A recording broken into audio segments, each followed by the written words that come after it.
Bonjour à tous et à toutes. Welcome everybody. Today I have the privilege to interview a woman that I met through the web, and her name is Kelly da Silva, and she lives in the UK. She created a very special organization, and I would like you, Kelly, if you could explain us what is your great organization. And I think it's to help childless women that you created that. So, good day, Kelly. How are you? I'm good, thank you. Are you? I'm great, thanks. Great. Yes. So the organisation was developed. The inspiration behind it was for 8 years with involuntary childlessness, going through infertility, different treatments, and getting to the point where we decided that to end the treatment because of the losses. Yes. And it was a case of what was out there for people, and there's very little support for people who are facing the end of their fertility journeys in particular, I think, and also those that come to childlessness for various different reasons. So it's about being able to connect people, offer them a safe place to talk about it, and also share the strategies and tools that I've developed over the years to be able to deal with it and move on with passion and purpose, which is what the Dovecote is all about. It's wonderful because it's very hard for childless women to find a meaning and a purpose to your life. I've been through this experience, so I can really relate to what you're saying. And Kelly, could you explain us? Could you explain us about these strategies you're talking about? Could you share simple strategies with us that you maybe used for yourself? Yeah, I think one of the biggest things, one of the main things that I used was when you're going through kind of like the grieving process, because it is a sense of grief, it's really easy just to focus on the one thing that we don't have in our lives. Of course. And obviously by doing that, it's all quite experience. So one of the first things that I did was try to look at all the different aspects of my life and practice gratitude. What things have I got to be really grateful for? Nieces, nephews, what work I was doing, whether or not that was fulfilling. So looking at yourself as a whole person rather than just the childlessness to begin with was really, really helpful for me. Yes, of course. I would like to share with you an experience that I did, and maybe some viewers didn't hear me talk about this, but I decided to plant a tree in a public park in my city, and I did a ceremony with my dad, my mom, and my sister, and I had written on a sheet of paper all the reasons I wanted to have children for. And then I read all these reasons to my family. Then I put the paper under the tree, and I planted the tree with my family. So this was kind of a turning point for me doing this ceremony, and it was a very helpful moment for me in my life, and brought our family together, because my sister doesn't have any children either. So, yeah. Have you been through any type of ritual like this to help yourself through your grieving process?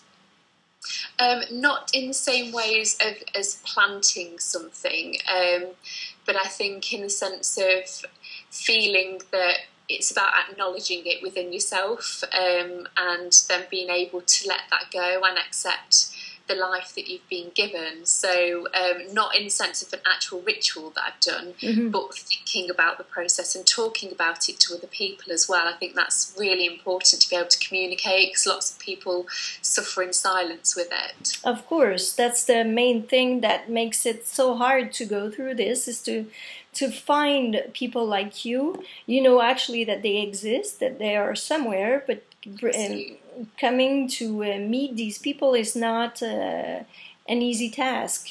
I wanted to know also, Kelly, what was your background? So how really can you help women in the UK? What are your qualifications? Okay, that's fine.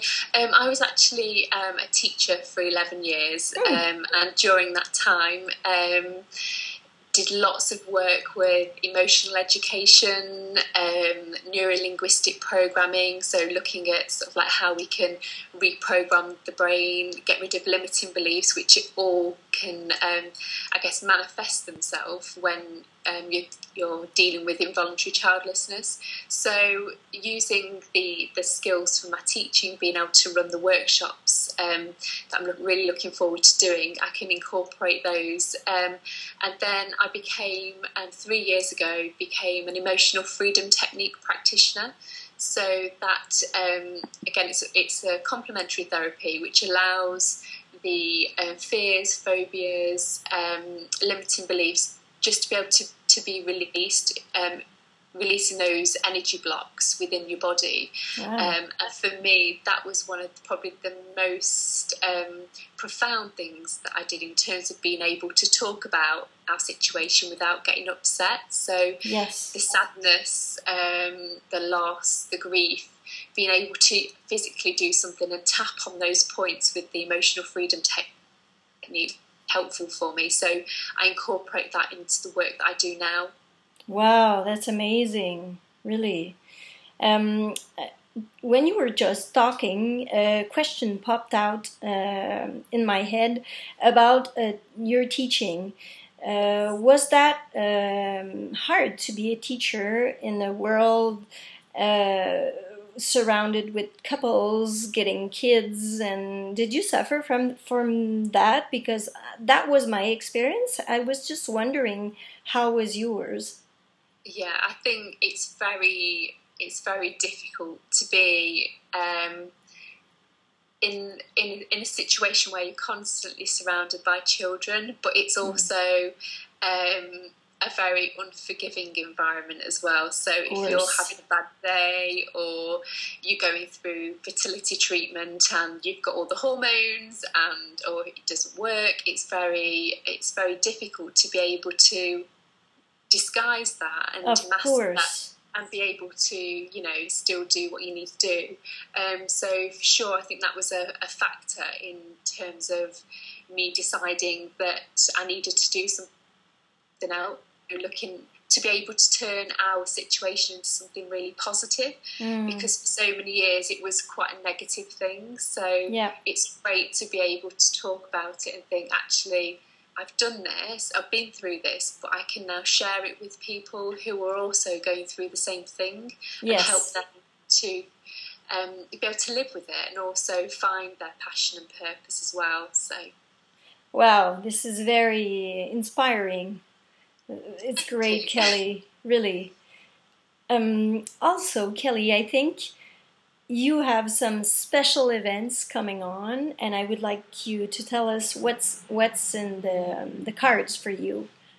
Okay, so there's a couple of things coming up recently in the next few weeks, and so we've got the workshop which is dealing with involuntary childlessness, which will be again, it's a space for people to be able to connect, but also provide the strategies and tools to be able to get people to start thinking about how they can move on from the childlessness, find that passion and purpose that we've talked about already today. So again, that's a really exciting thing that I'm really looking forward to doing and sharing with people. And then there'll be some working with a local fertility clinic as well. We're going to be doing some support groups in there in the autumn, which again, more information will come online about that. So, and we can find the information at what is your address? Yeah, it's www.thedovecote.org. So that's all one word, thedovecote.org. And we've got a private Facebook community as well, which you can sign up to if you want of that. Again, it's a really supportive environment, which people have found really helpful to be able to have that space. Of course. And then we're going to be looking at doing some dates for webinars as well. Wow. Sharing the knowledge and passing that on to help people who are in the same circumstances. That is very amazing. Lots of good work and inspirational one also. So Kelly, again, thank you very much for this lovely conversation, and please, let's keep in touch. That'd be great. Thank you. Thank you.